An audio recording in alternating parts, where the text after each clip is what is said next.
Hello, in this video we will be discussing the city section of the AirCrew application. The city section I refer to as the heartbeat of AirCrew. It relates to all other sections in the application, trips, flights, crew. The cities section can be referenced and added fields to any of those sections. So we're going to start out here fresh with a new cities list. This is the application, brand new. There's no information in the application, so you can see exactly what you see when you first install AirCrew onto your device. So when you open your device and you go to cities, which is the middle tab on the bottom on the tab bar, you're going to be taken to your blank cities list as we see here. To add a city to the list, I'm going to go ahead and press that add city button up here on the top right of the screen. And you're taken to the airport directory. This airport directory contains over 10,800 airports worldwide for you to choose from.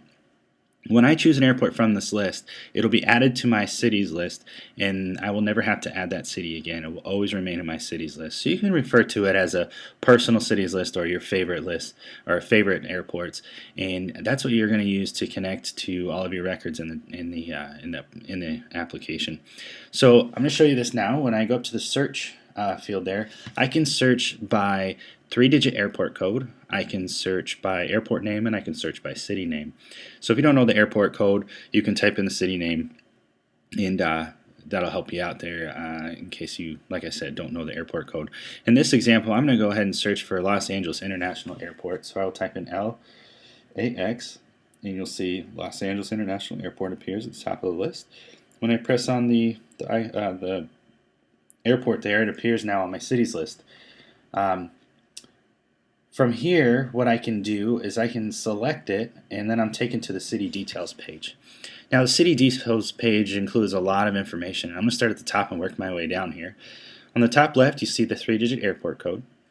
To the right of that, you have the local time, and this is a really neat function. It actually you're actually able to see local time on any of the cities in the application at any time, whether your data or Wi-Fi is turned off. It will always display the local time for you. Below that is the airport name, the full airport name, and then we have the city and country below that. And in Canada and the United States, we're actually able to include the regions or the state name there. So you'll see Los Angeles and California as the 2-digit abbreviation for California, or CA is the abbreviation for California. Below that is departures, landings, and overnights. Right now we don't have any data entered for flights or trips, so there are no records involved there. So you'll notice next to those 3 fields there's a 0. As you begin entering your flights, you'll start to see those numbers go up if you use Los Angeles as one of your cities in your trips or flights. Once we do have information in there, I'll be able to press that icon there on the right, and I'll actually be able to see those flights and reference those overnights as well. Below that is your hotels. You can add all of your hotels for your cities. This is a really nice way to keep track, and great accessibility for your hotel information. It just takes a little bit of time for you to go in, put in the information, and actually I'm going to go ahead and demonstrate that now. If I press the plus icon next to add hotel, I'll be taken to the hotel form. Very simple. You just put in your hotel name, telephone number if you like, and then you can keep notes of all your hotel details. So for Los Angeles International Airport, I'm going to go ahead and press in the hotel name field, and I'll type in Westin as my hotel. And then below that is a phone number. You can enter a phone number that's either 10-digit or 11 digits, and it will automatically format it for you. So I'm going to go ahead and type in 1-555-555-5555. Now, like I said, if you take away the 1 and just do the 10-digit phone number, it'll also format it for you that way as well. Below that is notes. I'm going to leave the notes field blank, and I'm going to go to the top right and press save. Hotel's been added, and you'll notice here that I have my hotel now listed under my hotels section there. If I press the phone number, I actually have the option to call if I'm on an iPhone. If I'm not on an iPhone, I'm on the iPad.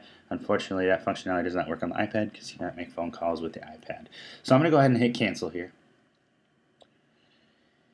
And if I'd like to add another hotel, I can. If I want to delete a hotel, all I need to do is just swipe to the left, and I can delete the hotel. I'm not going to delete it. I'm actually going to leave it on there. Keep in mind, if you do delete a hotel from your hotels list, and it is attached to a trip. Because in the trip section, you can keep your hotels entered for your overnights. It will be deleted from your overnights, from your trip. So make sure that if you do delete the hotel, that hotel will disappear, and if you want to add it back, you'll need to go back to your trips and re-enter the hotel again. So once again, keep that in mind. Below is your transportation. Here you can enter your transportation for a city. If it relates to the hotel, let's say the hotel doesn't have transportation or doesn't offer transportation via a hotel shuttle, you can add your own transportation. Maybe it's contract, and you can keep the contact information there. So I'm going to go ahead and do that now. Add transportation, and I'm just going to put in transportation as the name, just for demonstration purposes here. And then our telephone number, again, I'll just do 555-555-5555, and then I can keep notes. For example, I'll say this is for the West End. And so there you go. Press the save on the top right, and there you have it for easy reference. And I can go ahead and press that phone number on an iPhone to make a phone call.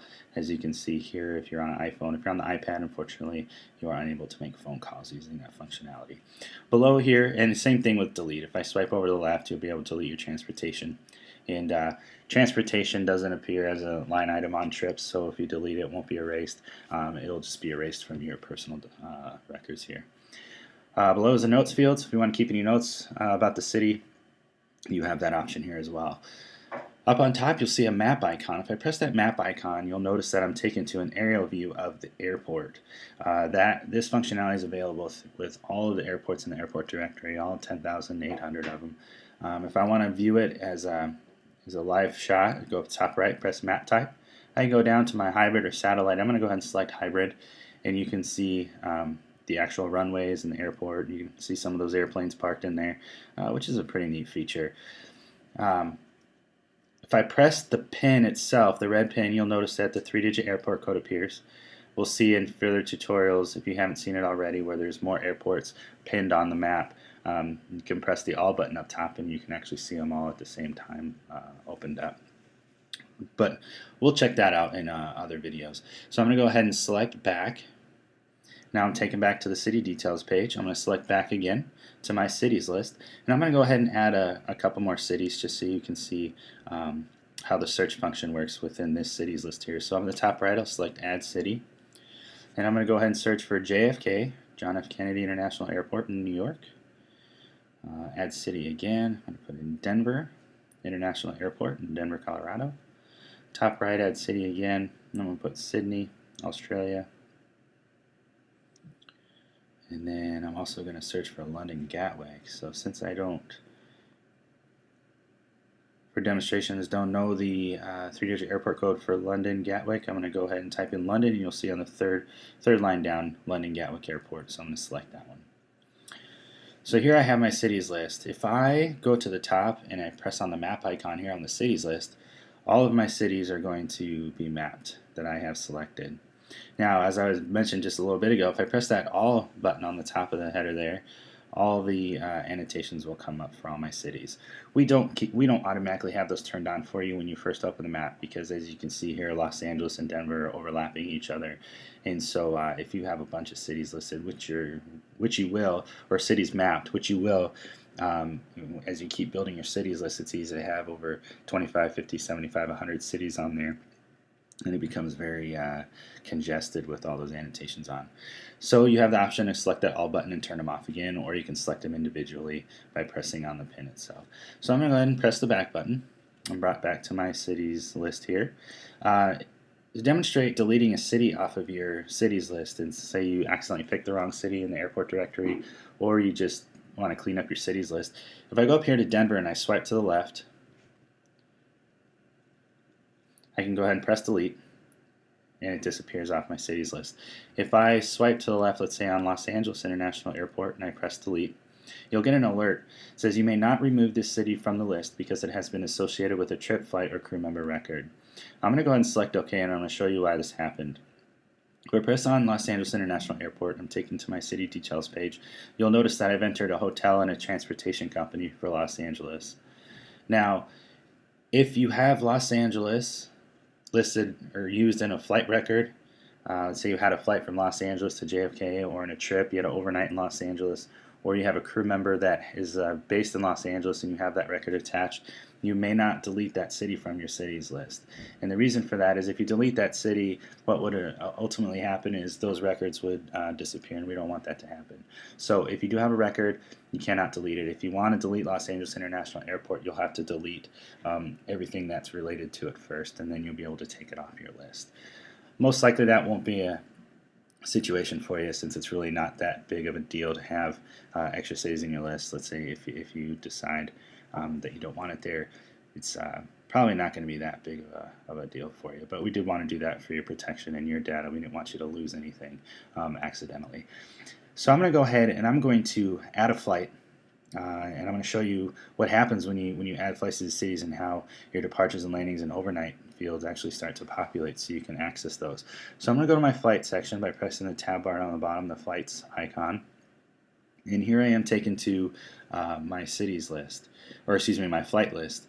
And you'll see here on the flight list, we have our flight list view, and this is really not important in this tutorial. In the flight tutorial, we go to this much greater detail. So I'm going to go ahead and press the plus icon on the top right of the header to add a flight. And I'm going to go through this very quickly as well. I'm actually just going to enter the first few fields there, just so I can show you how the cities list works. Like I said, in the flight tutorial, we go over this in much greater detail. So flight number, I'm just going to do flight lucky number 777. And then under departure date, I'm going to go ahead and choose today. And then departure city, I will put in Los Angeles International Airport.